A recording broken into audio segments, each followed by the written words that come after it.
Hi guys! This is Summer Susie. Welcome to my channel! Ngayon guys, Magluluto ako guys ng special vegetable with egg noodles. O, diba? So guys, yung mga ingredients natin, of course, yung ating onion, garlic, konting ginger, and then I will put also guys this grind pork, and then a little bit of this shrimp, and then mix with sayote and carrots. And then, meron din ako dito guys, itong ating, meron din ako nitong dried black fungus. O, di ba? And then, of course, yung ating egg noodles. Tapos, of course, maglalagay ako ng ating beans sprouted. Ayan.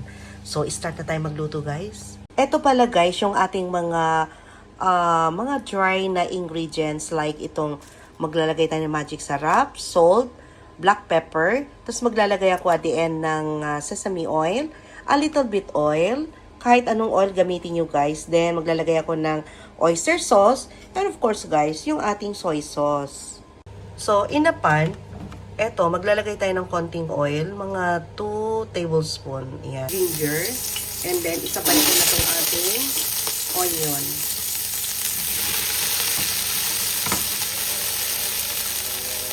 Then, ilalagay na natin yung ating garlic. Pag lumabas na yung aroma ng ating onion and garlic, ilalagay ko na to guys itong ating shrimp. Kapag orange na guys, itong ating shrimp, tanggalin natin to. And then, ibabalik natin mamaya kapag malapit nang maluto yung mga ingredients natin na iba.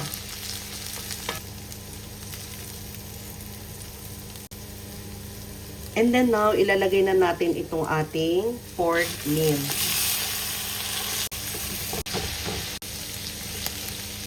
Maglalagay ako guys ng konting salt, paminta, konting toyo.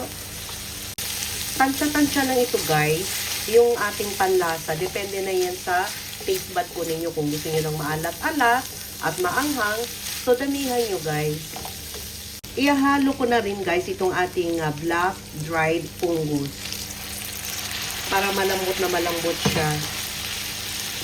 So, sabay silang maluluto, pati ang ating giniling na baboy. Maglalagay ako guys ng fish sauce. Maglalagay tayo ng 1 cup of hot water para mabilis siyang lumambot. Ayan. So, yun na yung ating nilagay na water after 5 minutes. So, diba? So, malambot na ito, guys. Dagdagan ko na lang ng konting tubig para panggisa naman natin. So, maglalagay ako ng half cup. So, guys, maglalagay ako ng shrimp cubes. Ayan. At saka pork cubes. Then, ilalagay na natin ang ating sayote and carrots. So, hindi ko siya nilagyan ng maraming water kasi itong sayote guys, nagpro-produce po ito ng water, di ba? So, hayaan lang natin mag-produce siya ng kanyang sariling tubig. Then, takpan natin ito. Lutuin natin ang gulay for about 3 to 5 minutes. Guys, check natin. O, ayan. O, diba guys, may konting water siya. So, half cook lang ito guys. Then, ilalagay ko na yung ating egg noodles. Maglalagay ako ng oyster sauce na. Mga 2 kutsara. Gawin na natin 3 guys. Para mas malasa. Lalagay tayo ng paminta. Ayan. Magdadagdag pala ako guys ng toyo para pang kulay. 2 kutsara.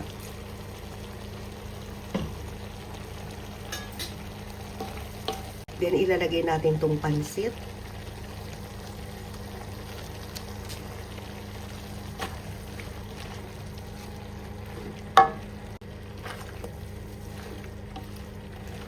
Nagtataka siguro kayo guys, bakit mas marami ang gulay sa pansit. Gusto ko talaga guys, maraming gulay. Parang extender lang itong ating pansit. Then, yung ating hipon.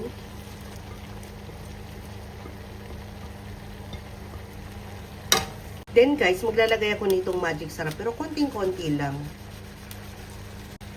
Yan guys, sinip-sip na ng pansit yung sabaw. O diba, tuyo na siya. Last but not the least, yung ating sprouted munggo. Yan. Ito guys, sandali lang ito guys iluto.